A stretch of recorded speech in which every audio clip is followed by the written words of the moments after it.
ओशो ने इस मानवता के लिए एक सुंदर सपना देखा जो प्रेम से भरी हो, सृजन से भरी हो, आनंद से भरी हो, उत्सव से भरी हो, बुद्धत्व से भरी हो। और वो करना कितना आसान है, इस सब के उपाय भी बताए। ऐसी ध्यान की विधियां बताई जिससे प्रत्येक व्यक्ति के जीवन में क्रांति घटे और व्यक्तियों के जोड़ से जो समाज बने, जो दुनिया बने, वो एक पूरी अनूठी दुनिया हो जो पूरे अतीत से अलग हो। अतीत युद्धों का रहा, हिंसा का रहा, पीड़ा का रहा, दुख का रहा, नरक का रहा। अस्तित्व ने उतना सब कुछ दिया है कि इस पृथ्वी पे, इस सुंदर प्लेनेट पे हर कोई एक खूबसूरत जीवन जी सके। और ओशो के इस संदेश को ओशो के लोग जो ओशो को सुन रहे वो पूरा करने में सक्षम रहे थे। ओशो कहते भी रहे कि जैसे राजनेताओं ने पूरी दुनिया में बारूद फैलाई है, मैं अपने शिष्यों के फैला रहा हूं, उनके प्रेम को फैला रहा हूं। और जब भी कोई ऐसी बात हुई ओशो के शरीर में रहते जिसमें किसी के आपस में खींचतान, राजनीति या किसी तरीके की, तो ओशो ये कहते थे कि अस्तित्व तुमसे बहुत बड़ा काम लेना चाह रहा है, तुम कहाँ उलझे हो। तो अब ओशो के शरीर की तो सीमा थी ही, एक दिन तो सब शरीर को विदा ही होना था। कितने ही साल रह लेते, लेकिन उतने सालों के बाद तो उनको जाना ही पड़ता। तो ओशो के इस संदेश को आगे जीवंतता के साथ पहुंचाने का काम तो उनके आने वाली पीढ़ियों का ही रहा, उनके ही भरोसे था। ओशो अपनी तरफ से जितना भी अच्छे से अच्छे किया जा सकता था किया, कि उनकी देह की अनुपस्थिति में भी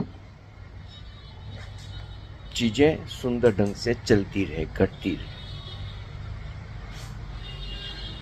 अब जैसे कि उन्होंने इनर सर्कल बनाया 21 लोगों का, अब ये ओशो के विजन का एक अनूठा आयाम, क्योंकि जब एक व्यक्ति होता है तो उसमें भाई भतीजावाद आ जाता है, उसमें शक्ति आ जाती है, उसमें कई चीजें आ जाती है, आती ही आती है। 21 लोग होते हैं, अलग अलग देशों के स्त्री पुरुष, अलग अलग आयामों के जीवन के, कोई पैसे से संबंधित, कोई हृदय से संबंधित, कोई ज्ञान से संबंधित, कोई सब चीजों से। और वो मिल बैठ के जब निर्णय ले तो उस निर्णय में ओशो संदेश की उपस्थिति अधिक हो सकती है। एक व्यक्ति के निर्णय में ओशो संदेश की उपस्थिति नगण्य हो सकती है, क्योंकि फिर उस व्यक्ति की अपनी अंधकार, अपनी वासनाएं, अपनी कामनाएं, अपना उसको जितना भी कुछ है वो सब उसके निर्णय पे आ जाता है। तो ओशो ने अपनी तरफ से जो भी श्रेष्ठ से श्रेष्ठ किया जा सकता था इस पृथ्वी ग्रह के लिए, इस मानव जाति के लिए, अपने शिष्यों के लिए, वो सब किया। आज जब मैं ओशो के काम को देखता हूं, चाहे वो भारत में हो रहा हो, चाहे दुनिया में हो रहा हो, एक तरफ मैं ये मानता हूं कि निश्चित ही ओशो को लाखों करोड़ों लोग सुन रहे हैं। ओशो का संदेश अनगिनत हृदयों को आंदोलित कर, मैं आए दिन क्लिप्स देखता हूं, हर क्षेत्र से जुड़े हुए प्रतिभावान लोगों का जो ओशो की बात करे, चाहे वो अभिनेता है, जो कोई साहित्यकार है, कोई पत्रकार है, स्टैंड अप कॉमेडियन। अभी एक यंग लड़का अपनी ऑडियंस से पूछता है, ओशो को पढ़ते हो, ओशो को सुनते हो? यंग लड़के लड़की भरे जो कि हंस रहे हैं, ठिठोलियां कर रहे हैं, बस उनकी मजाक के स्तर ही अलग है। वो ओशो के, और जो युवक युवती वहां किलकारी मार उठते हैं ओशो के नाम से। और ऐसा पूरी दुनिया में हो रहा है। कोई जबले और माला की जरूरत नहीं है, ये जबले माला तो बहुत उथली बात है। ये जो आधे अधूरे लोग जबले माला पहन के दसों तो उचकते फिरते हैं, मशाले जलाते फिरते हैं, आरन पारन ये एन वो, ये बहुत सतही लोग हैं। इनका ओशो के काम से, ओशो से कोई, हाँ वो हल्ला खूब कर सकते हो, खुद को भी भ्रमित कर सकते हो, दूसरों को भी भ्रमित करते हो। ये ओशो का बहुत काम कर रहे हैं। ओशो का काम जो है वो इंटेलिजेंस, प्रतिभा से, संवेदनशीलता से, ध्यान से। और इनके लिए आपको कोई जबले पहनने की जरूरत नहीं, कोई माला पहनने की जरूरत नहीं है। इनकी अर्थहीनता, इनका तो उपयोग ही ओशो ने कुछ समय के लिए किया था, उसके बावजूद भी ऐसे लटके रहना। तो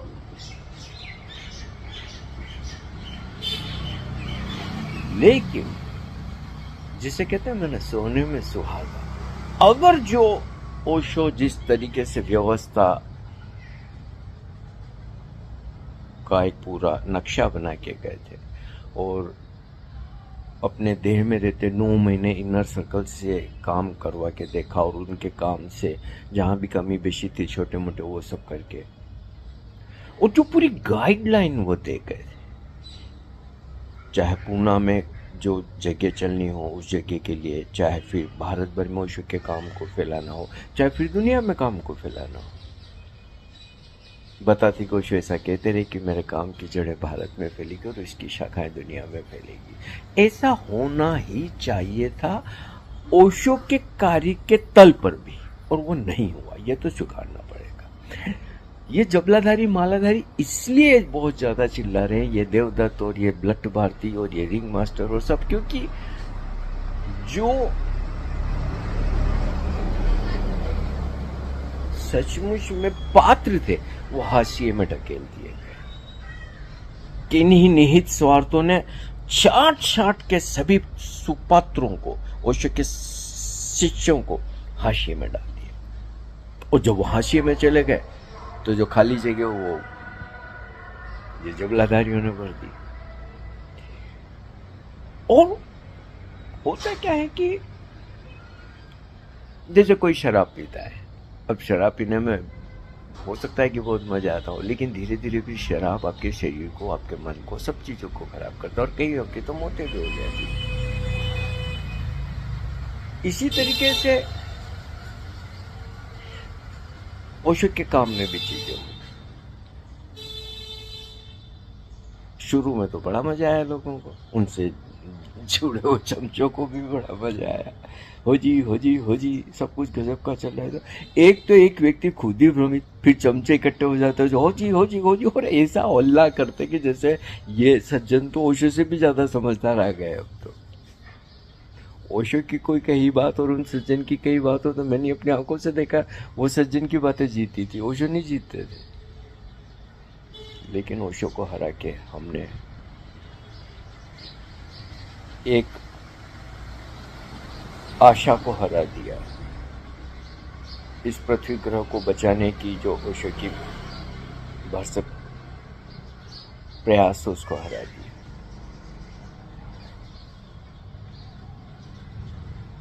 हर मनुष्य का जीवन सत्यम शिवम सुंदरम से भरा हो, ये जो कामना ओशो की, उसे पूरा होने में दिक्कत तो आ गई। दुख की बात तो ये है कि जिन लोगों ने 20, 30, 40, 50 साल ओशो के काम में दिए, ओशो के साथ जुड़े रहे, जिनका जीवन का रोम रोम ओशो से लबालब रहा, वो सब भी पता नहीं किन किन अभाव में, किन किन तरीके की व्यथाओं में जीने को अभिशप्त हो गए। क्योंकि वो जबले माला पहन के दुकानदारियां तो कर नहीं सकते, वो तो कभी करेंगे भी नहीं। और हो हल्ला तो इन्हीं का है। जो वो कर सकते थे, जो उनके करने की क्षमता थी, पात्रता थी, योग्यता थी, काबिलियत थी, उसका कोई सदुपयोग कहीं नहीं हो पाया।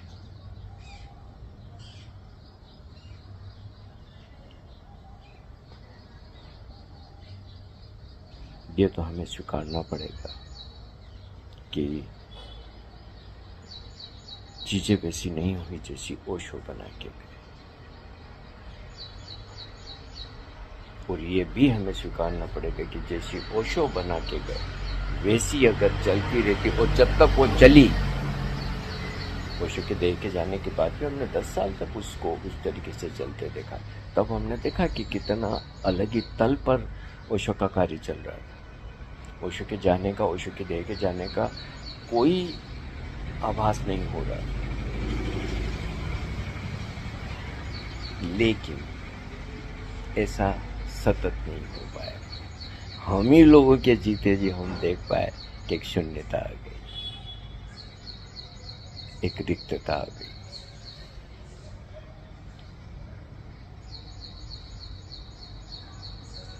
एक असफलता आ गई, और इस असफलता के लिए वो मन जिम्मेदार है जो अपने को ओशो से ज्यादा समझदार समझता है।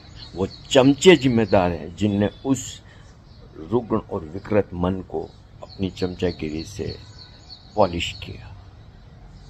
इस गुनाह में वो सब लोग शामिल हैं। सोचो कि इतना होने पर भी आज पूरी दुनिया का इंटेलिजेंसिया ओशो को याद करता है। अगर इसका ठीक होता, उल्टा होता, जैसा ओशो बना गया, तो कैसी न दुनिया होती। ये जो अपने अपने मंचों से कभी कभार ओशो को लोग याद करते रहते हैं, उन सब की सामूहिक आवाज कितनी बुलंद होती। और ये हो सकता था, होना चाहिए, ये नहीं हो पाया विकृत व्यक्ति की वजह से, जो अपने आप को ओशो से ज्यादा समझदार समझता है। और अगर ओशो से ज्यादा समझदार हो तो फिर अपनी दुनिया बनाओ ना भाई, अपने नाम से, अपने देशों में। क्यों ओशो के कंधे पे बैठने की जरूरत पड़ रही है? ना भाई ना। हमारे चैनल को सब्सक्राइब करिए, लाइक करिए और आर्थिक मदद करिए, क्योंकि रोज नई बीमारी आ रही है और कहाँ कहाँ में जांचें कराता फिरूं, हारता भी हूँ। रात को सोचता हूँ कि कल जाके वो जांच करा लूँगा या ज़रूरी हो रही है। आजकल थोड़ा हार्ट में और सब में बहुत प्रॉब्लम आ रही है, तो वो क्या पता नहीं है कौन सा जांच करवानी चाहिए। तो कल शाम को तय किया था कि करवाऊँगा आज, लेकिन सुबह उठा तो मैंने कहा 1500 रुपये लगेंगे। फिर वही मन में आ जाता है कि चलो देखेंगे, अभी तो कुछ नहीं चल रहा है।